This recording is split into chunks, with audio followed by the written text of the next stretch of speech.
Hi, welcome everyone. So today I have with me Nitya Saxena. She has a bachelor's in bioinformatics from VIT, and after that she worked in Accenture for 1 year, and then she did her master's and PhD in economics from IIM Indore.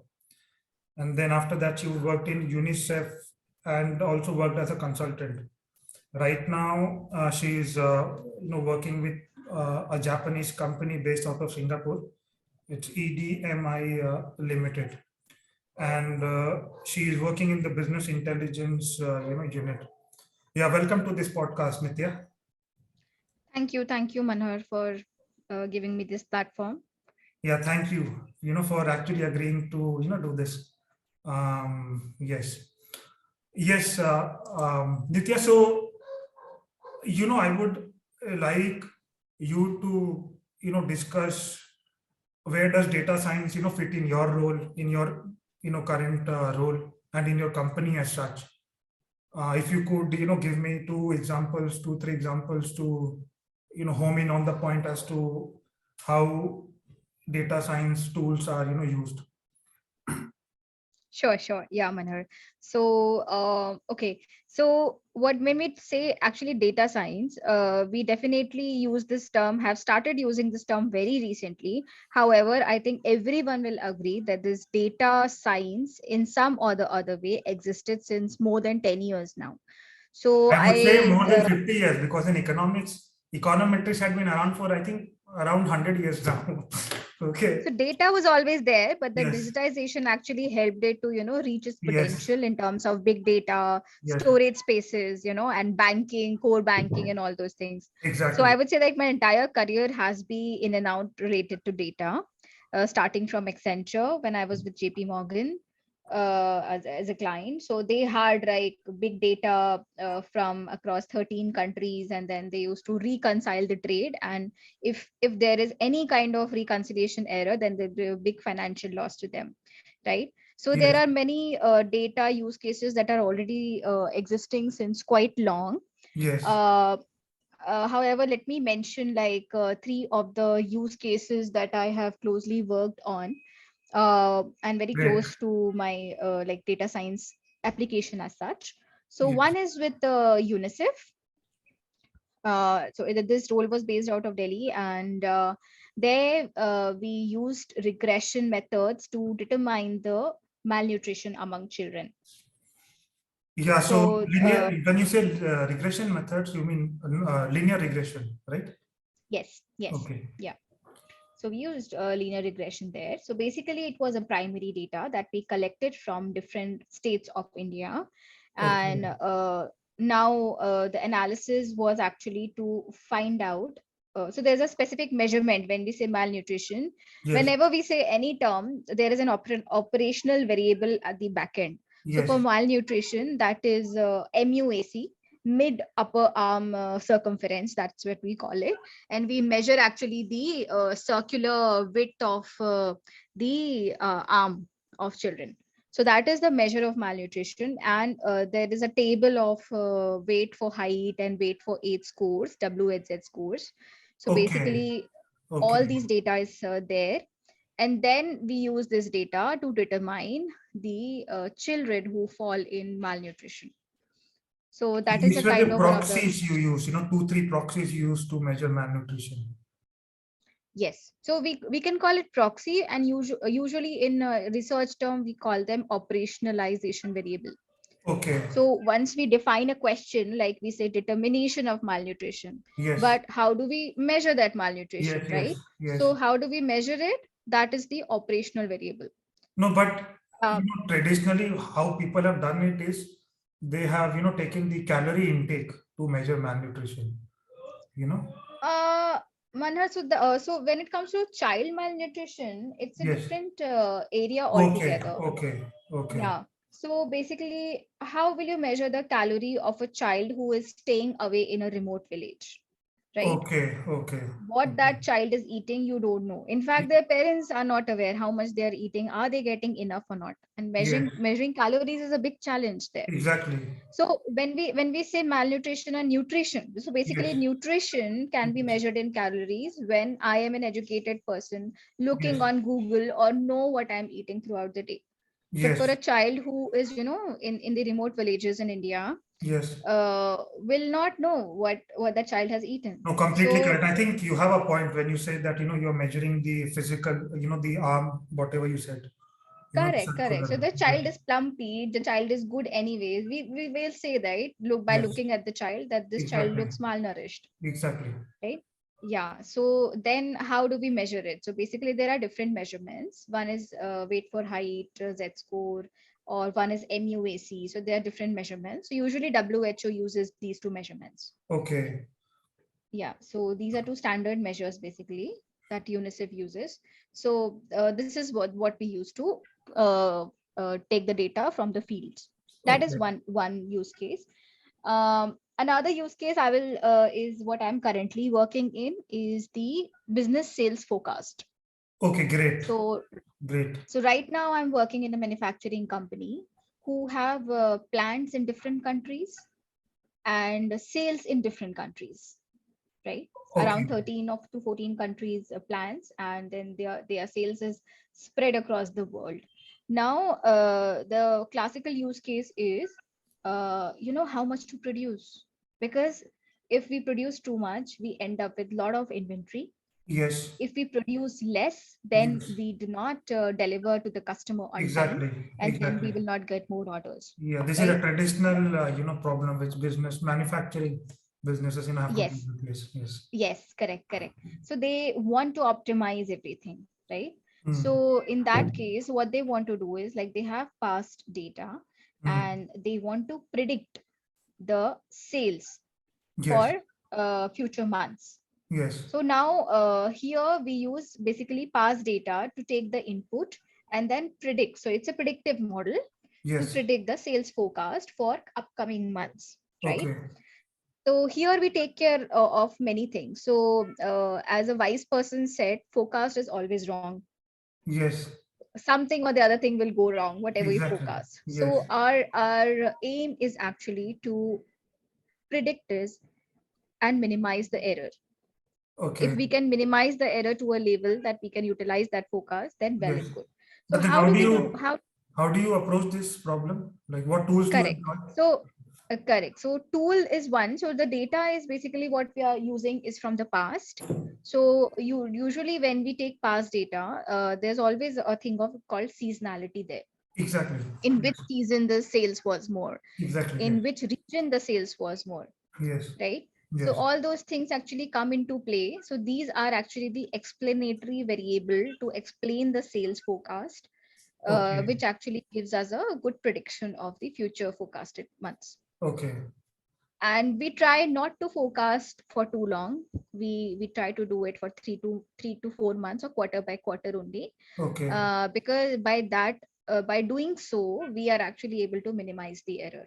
If we Okay. forecast it for too long, it Okay. becomes really difficult to actually predict it correctly, and it may actually backfire in terms of creating a lot of inventory, or Okay. not creating a lot of inventory. Yeah. So what are some of the So that most important explanatory, variables you used in this case to so forecast one is definitely a region, region? Okay. right? Yeah, which Okay. region. Then past customers, how many past customers are there. So this is a Then B2B or a B2C sort of a business, this one? it's a B2B. So basically our company is making mostly commercial smart meters. Okay. Yeah, and they are making electricity, gas and water, all three meters, Okay. So right? regions, past customers, and what are the other important, ones? Yes. Actually the number of customers, basically order Okay. size and number of customers, we form a composite variable, Okay. which is of the order size and the customer, so that Okay. Okay. we exactly know the volume of sales which was purchased in the past, Okay. right? Okay. And then potential of that particular region, That is another team, a sales team is there who Yeah, usually gives us the this is very sales important. data. Potential of the region, exactly. Yes, Yes, potential of that particular market. yes. So these things are there. Plus, I don't want to go into too much detail, but there is now manufacturing side. There are many industry specific variables. For Okay. example, our company is made to order, not made to stock. So when we say made to order is when once we get the order, Yes. then only we start making the meters, Okay. because Okay. sometimes there are some customer specific modifications that they want, Exactly. right? So that is Exactly. made to order. Made to stock is like a fashion market. We don't wait for someone to place the order for that particular dress. We just make and stock it, and then just parcel it once order is there from Amazon or Flipkart or anywhere, Yes. right? Yeah. Yes. So now it depends on what exactly kind of supply chain we are in. So we are not in a fast moving supply chain, we are in a slow moving supply chain. So our variables will also vary according to that. Okay. When I say, okay, let's parallelly discuss the retail, like fashion market is a very fast moving supply chain, Okay. right? So there, if we want to predict sales, then I'm sure the variables there will be according to that particular segment. Yes. What is the demand, and what festival is coming up? Will people buy ethnic, or will people buy more party dresses? Those kind of variables, and Yeah. what For product type. example, the demographic makeup, number of young people. Yes, certainly. Or Diwali is coming up, or Yes. New Year, or it is a Yes. holiday season. That kind of things will determine what the sales of that particular segment.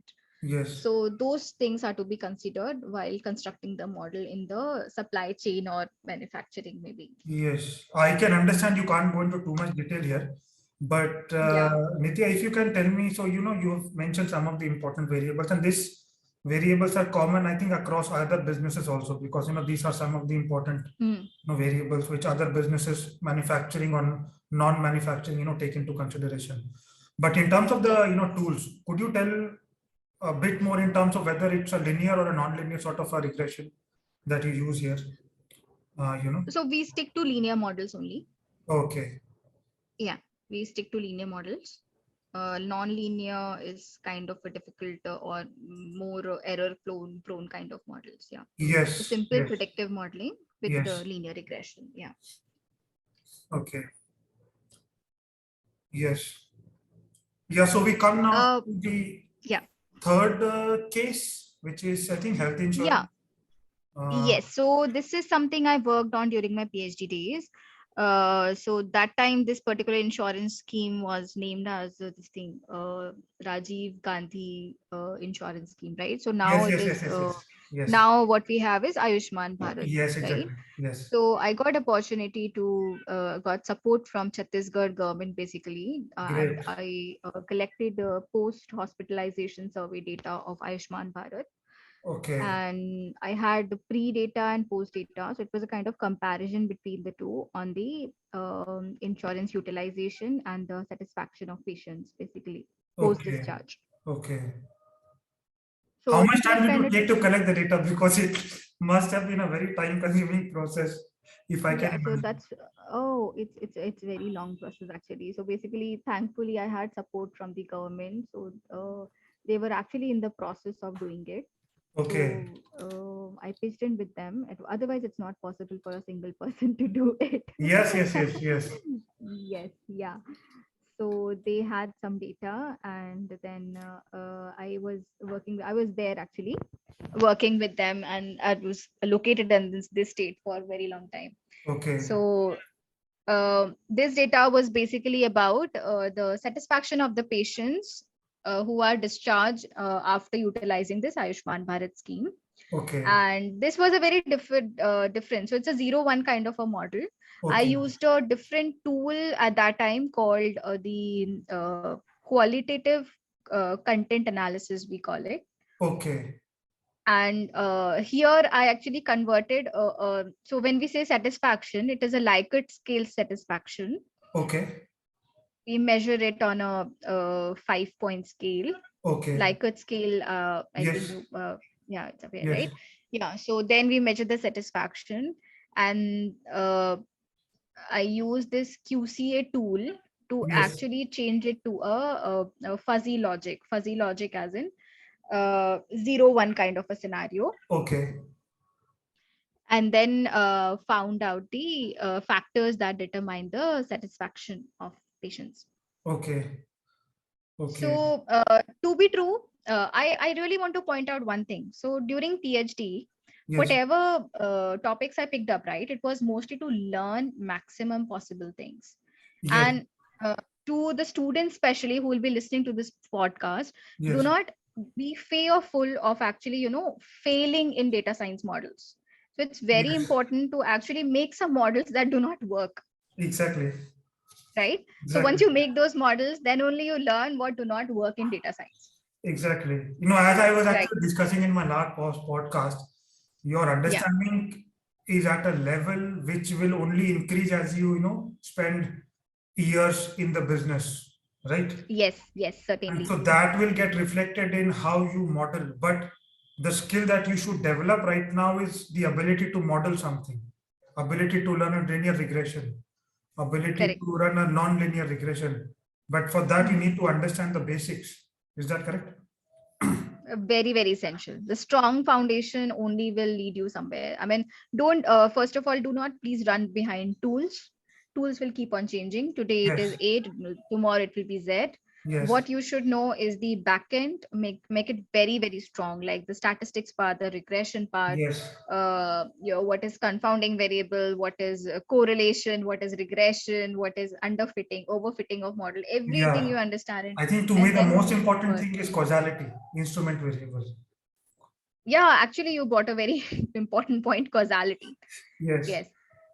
So causality is very, very essential, and fortunately, unfortunately, that doesn't come from the data science or from data. Yeah. Yes. Causality is something we draw from the industry knowledge only, Exactly. or domain knowledge, Yes. right?